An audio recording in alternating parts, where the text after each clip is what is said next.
How did you start leveraging signals for the first time while remaining empathetic? The number one reason why signals don't work, and honestly why sales programs in general don't work, is because you don't understand your buyer. A lot of times those customer interviews will surface signals that have nothing to do with your product, but have everything to do with their need for your product. How do you narrow down the focus of your sales team? Last year, I was working with a company that was doing a type of HR software. And one of the signals we thought would be a really good one was opening an office in a new state. So we built a signal around that. The problem was we realized that was getting to them too late. By the time they announced they were opening this office, they had it all done. What is the biggest mistake or your biggest learning when it comes to designing such engines? Welcome everyone to another episode of My First Signal, the only show where we invite seasoned revenue leaders to discover the practical side of building a signal-based go-to-market engine for the first time under 30 minutes. My name is Georgi and I'm the CEO of Signalbase. Now let's get practical. All right, sweet.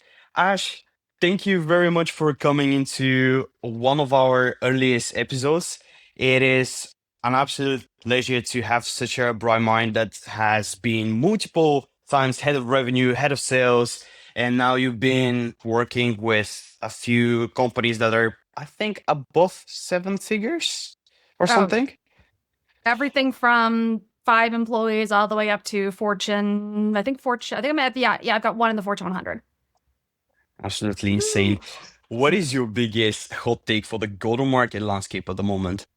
90% of people aren't using AI. Okay, how can you elaborate? Oh yeah, I can go on this for hours, but we've got 30 minutes. But really shortly, people are looking to automate the human side of the job instead of automating the non-human side of the job. AI is really good at things that have very clear, repeatable instructions that can be done with yes-no logic, or that are copying things over. All the manual parts of a sales job that we all hate. AI is great at that.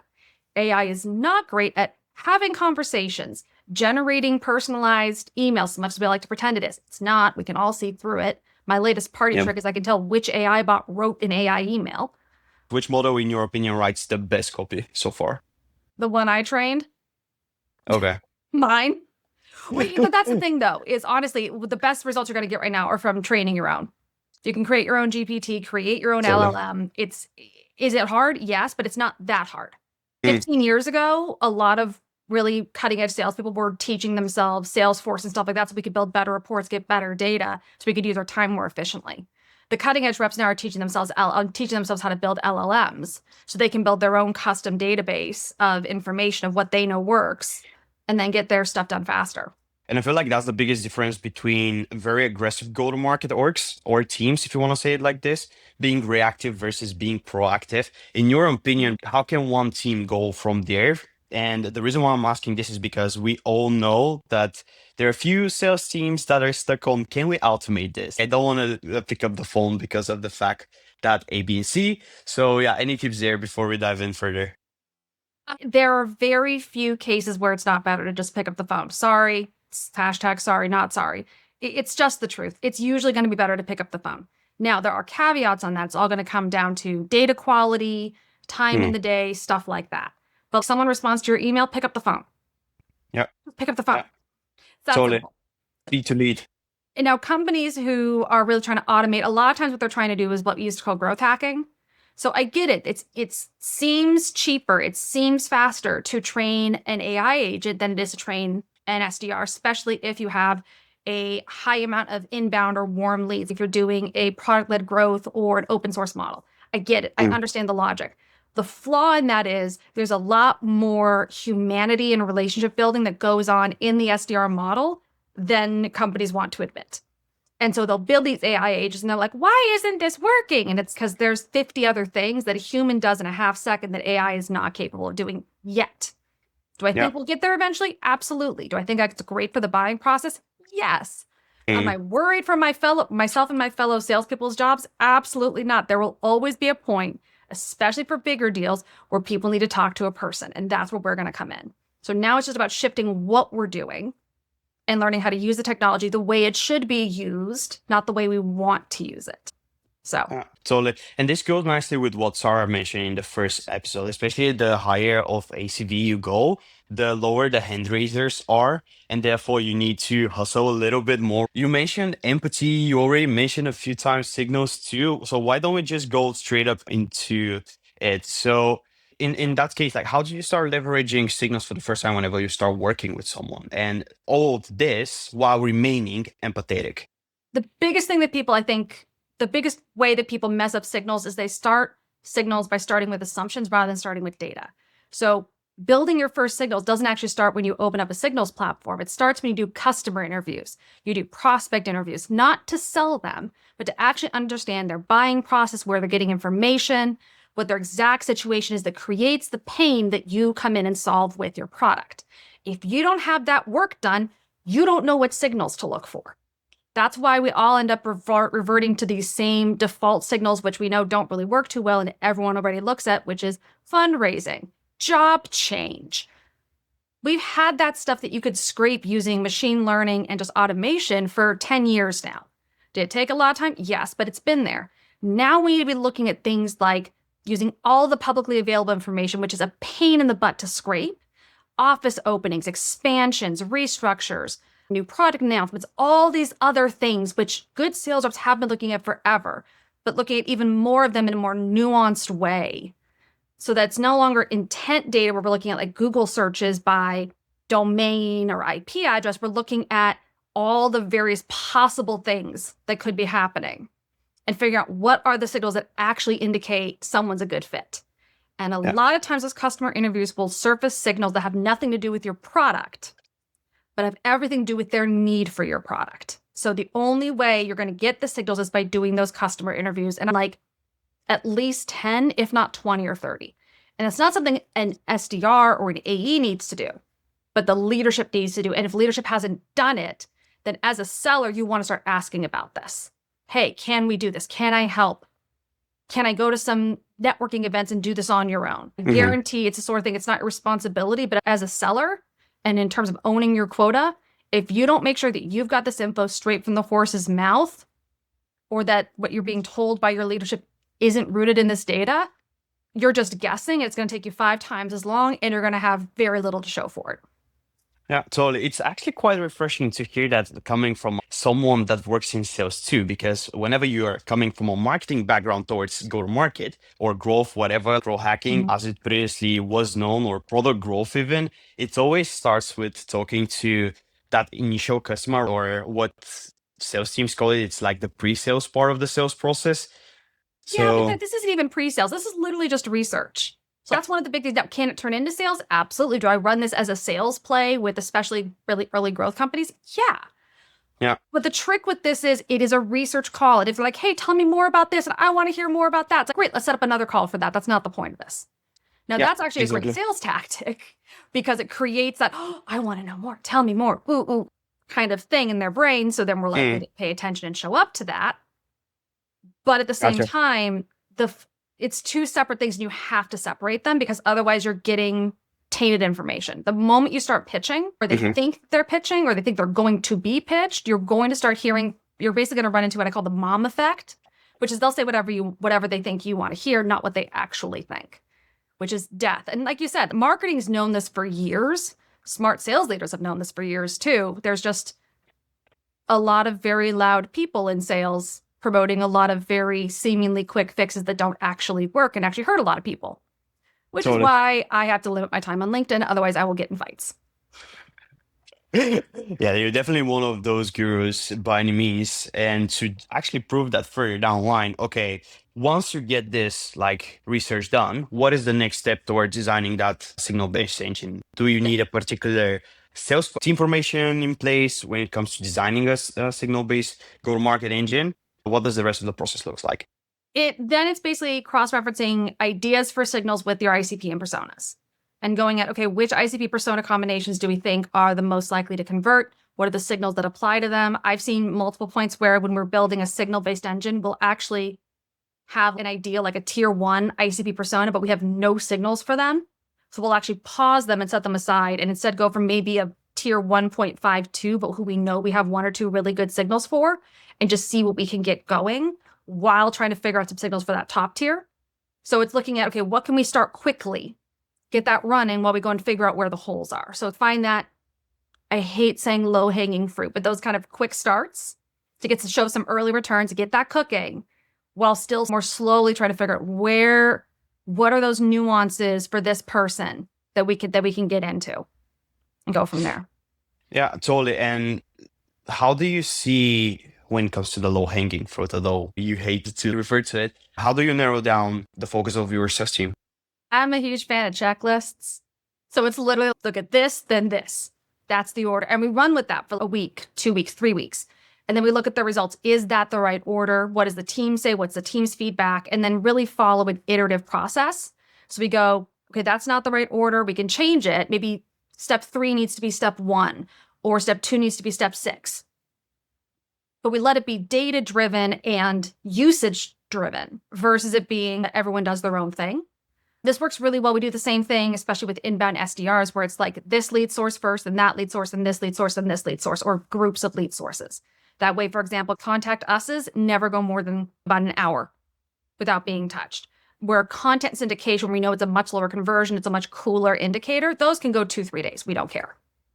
But don't ever let those first ones. So signals are basically following that same sort of logic where there's a triage effect going on, and that's given through a very clear, documented process to the team with the caveat of, and give us your feedback. We are open to changing this as long as it's data-driven, not, I don't like it, I don't want to use it, sort of thing.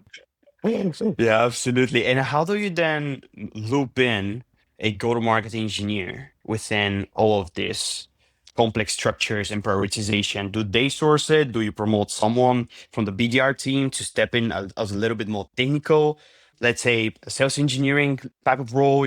So how do you make that machine run faster and better? Obviously start from the C-levels, but do you plug in as someone to be like a center of excellence towards that? It really depends. And honestly, I'm going to answer this kind of the same way I answer the question, where should SDRs report, sales or marketing? Basically, it should be run by whoever has the time and the skills to do it right, period. If that's an SDR who's willing to step up and already has a basis and can prove it and is hungry, great, do that. If it's you need to bring someone over from RevOps, usually that's the case. You need someone who's got either an interest in RevOps, or maybe even I worked with somebody recently who they did promote their SDR, but one of the reasons they promoted their SDR into the kind of the growth engineer role, what they ended up calling it, was because he wanted to go into RevOps anyway. So this was a great bridge for him into that world. He'd already done a lot of work educating himself. So that was a perfect fit. A lot of other teams end up bringing in someone from RevOps or bringing in a third party or a consultant. I built these roles at a couple different places where I kind of help them stand it up, work with their RevOps team or some of my RevOps network people to make sure that it's really well honed. A lot of people, I do think, underestimate the amount of systems work that goes into getting a really solid systems or signals program going. And the other side of that too is the signals have to make sense to the sellers. So there's a huge amount of education and documentation that has to go in. A lot of people think it's like, look, here's your leads, go call them. You got to explain to them why, what this means, how to use it. There's a good amount of training that has to go on there too in communication, which a lot of people skip over. Totally. And also, I think it was mentioned by Frank from Salesforce too, that you cannot really scale your SDRs in the same way as a system. So therefore, once you educate them to a particular degree, or at least knowing what has the highest close rate, then you can continue iterating on that one. And just to make it even more practical, because you mentioned that you work with companies that doesn't really create signals in an easily trackable manner. But on the other side, I assume you also work with people that the signals are there. It's more for the fact that how you create it. So why don't you just walk us over those two use cases and explain the main difference and how should teams look into it? It really comes down to, again, it comes down to understanding your buyer. The number one reason why signals don't work, and honestly why sales programs in general don't work, is because you don't understand your buyer. That's where everything falls down, period. It always comes back to that. Now, it can fall apart in execution, especially when you, for example, last year I was working with a company that was doing a type of HR software. And one of the signals we thought would be a really good one was opening an office in a new state, right? Because when you open offices in a new state, especially in the United States, there's different labor laws, different contract laws, and that was a good fit for this product. So we built a signal around that. The problem was we realized that was getting to them too late. By the time they announced they were opening this office, they had it all done. Yeah. So we need to start looking for companies that were already multinational and saying, are you looking, or multi-state and looking at, are you expanding? So Gotcha. it was a different thing entirely, or looking at companies that were expanding for the first time into a new state and setting a trigger for about 6 to 12 months later and following up and going, how is the transition? Are you looking at adding any new states? And how do you make that in an empathetic, non-creepy way? Because something that I feel like the majority of revenue teams or go-to-market engineers experience, and generally everyone on LinkedIn nowadays, is that if you receive a message saying, "Hey, I saw you commented here and there," that's creepy, dude. That's creepy. Like, what's your process behind staying empathetic while leveraging that signal in order to give your ACRs maximum context per particular account? So it comes down to what's the signal. So for something that's public, like opening a new office, everyone knows about that. It's super public. That's fine to talk about. Back in the day, we had this issue with content syndication where it'd be like, how do you know I downloaded something? That's creepy. But what you could get away with is use the topic of the thing that they downloaded as something to talk about. So basically, if they downloaded something on the specific element of cybersecurity, you can reach out and say, hey, we just published a new report on that specific element of cybersecurity. Basically treat it as if I'm pitching them the exact thing I know they downloaded. Also, because 99% of the time, they don't remember downloading it. So then it's like, oh, that sounds interesting. Please send it to me. Cool, we'll do that. By the way, and then you go into your process. So for signals, you can do the same thing. Where if you know they posted about something or there's this other thing that's happening that's maybe not as obvious, not as public, maybe you found it deep in some filing somewhere, again, you use it as a theme for the call, not a reason for it. Because saying, hey, I just spent 45 minutes digging through your company's S3 disclosure. No, Creepy. thank you. Also using phrasing around other blanks where you insert their role that I've spoken to recently have mentioned this problem. Works really well because that kind of takes the guard down. They don't have to admit a problem alone. They understand, oh, I'm in good company. But again, it's looking for those themes that you can build in and understanding that not all signals, like I said, necessarily tie to your product. They tie to the pain, they tie to the need. So that comes back to the training element of deploying signals. You almost need to give I usually will build tables where it's like signal, what it means, how to start the conversation. I go real specific like that. And sellers can modify. You can riff on it. But giving really specific, like, here's what this means, here's how to use it, here are maybe some prompts to use to help you get started on emails, to help you get started on scripting, some other things to be looking at. If they did this, then you should probably go and do some additional research looking at this. So getting real specific, it's more about initiating the action based off the signals so that you're using your time more effectively, not about using signals to define your whole day so you're working great. If you do that, you're going to fail. Because there's also a good amount of just relationship building that has to happen. You have to nurture your existing pipeline. You have to keep those relationships alive. So. Love that. Love that. Obviously, all of this experience comes at certain cost, right? Which is some mistakes that you guys made in the past, either with clients or alone within your own sales-driven career. But yeah, what is the biggest mistake or your biggest learning when it comes to designing such engines? The biggest mistake I think I've made, and this is something I still have to constantly guard myself against, is just because I understand it and it's obvious to me does not mean other people understand it and it's obvious to them. So what I mean by this is, especially when you're moving from a more classic sales motion to a more dynamic signals-based motion, you have to take the time and make sure everyone understands what you're doing and why. Because if they don't understand it, they won't do it. And so there's been several points I can think of over the course of especially the past 5 years where we transitioned into this motion, and I didn't spend that time to make sure everyone really got it. I didn't spend the time on the documentation. It was, let's just get it live and we'll see how it goes. And the sellers will see 1 or 2 of their peers doing it successfully, and it'll create momentum and they'll move over. It doesn't happen, or at least it takes way longer than it should. So that's always been a big mistake that kind of limits the time to ROI for a lot of my clients that now I'm really doubling down on and going, look, this looks like I'm moving slow, but it's very much one of those situations where slow is smooth and smooth is fast. So really making sure everyone understands it. They don't have to agree with it, but they need to understand it. And even with those slackers, making sure you make it very clear to them, you don't like this. The best way to break a system is to follow it.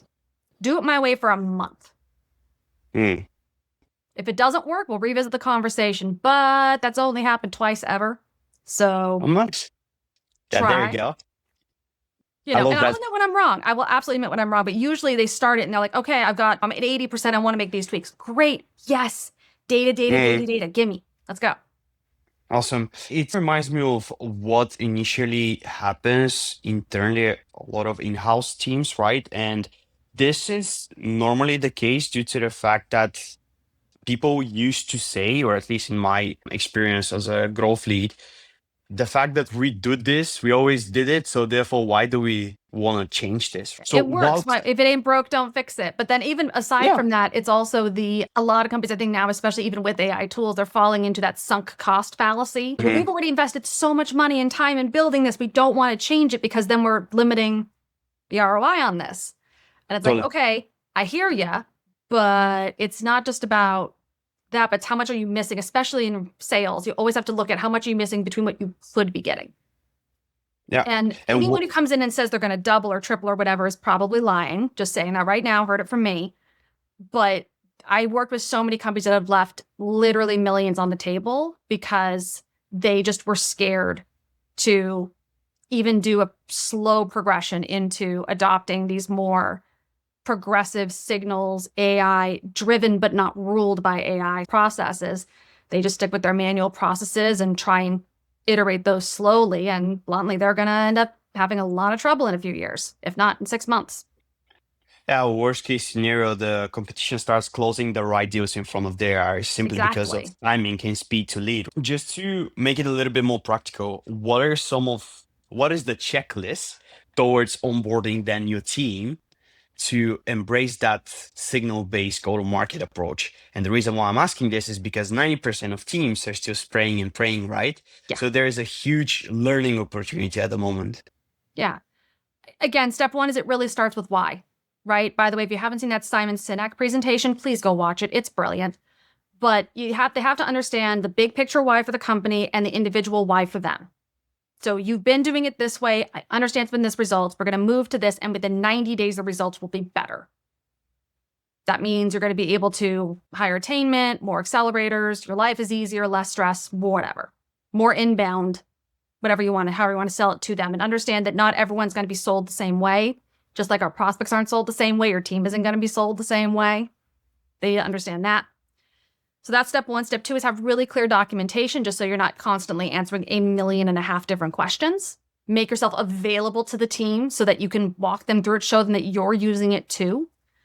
And step three is make sure you've got really solid feedback loops, both structured ones where like they can submit a form, but also informal ones where you're walking around and saying, hey, can I just watch you for a few minutes? Make sure this is working. Can we share your screen if we're remote? I want to make sure this is a good use of your time. And you're seen to be doing that regularly and seen to be making adjustments and reporting back and saying, here's what we learned this week. Here's what worked. Here's what didn't. You fall into that rhythm for about 4 weeks.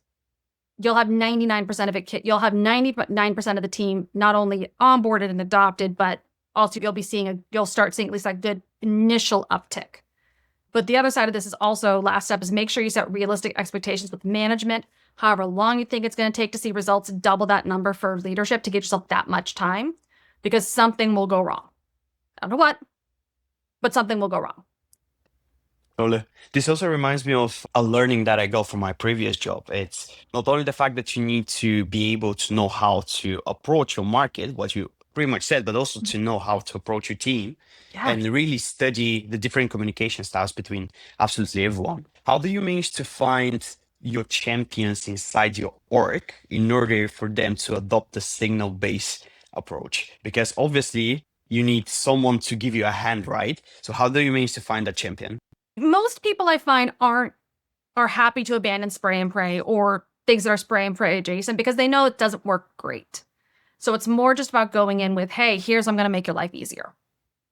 As long as you start with that approach, you're usually going to be okay. And also just know your team. So, if Johnny has a really solid system that's been working for him really well for 6 months, I might go and spend some extra time with him to show how his system that's working well for him works with the new system. So that way he's not nervous about it or anything. So make it really clear, I'm not out to get you. You're not doing anything wrong. But I think we can take your system combined with this, or even getting him involved in designing. Hey, what do you think? What are the problems you foresee here? Totally. This episode, by the way, opened my eyes towards the soft side of building a signal-based go-to-market engine. Okay, so we're 5 minutes to the end, and I just want to cover the last part of the show, which is pretty much what's an underrated advice that you can share to the revenue leaders out there. What is something that right after this episode, they'll stand up and they'll go to the team and be like, okay, guys, this is it. Honestly, it's customer interviews. We're going back to basics. Everyone's leaning so hard on AI, and I think we need to pivot hard back to customer interviews. Make sure we know exactly how they're using AI, what their problems are, because AI is changing everything. So we need to go back to our clients and be redoing that research. If you have the research, get the research in front of your sellers. Show them the actual recordings of the interviews that you did. Get them transcripts. Let them hear the inflection in the voices and their reaction to the product. That's, I think, going to be really key, especially Q1 2026. I think all the smart leaders are going to be leaning really hard on customer interviews and customer discovery. Super curious to hear what other listeners or other revenue leaders who check this episode are about to learn from this. So if you want to learn more, I'll leave her LinkedIn below this episode. So Ash, thanks a lot, and I'll see you in the next one. Cheers, everyone.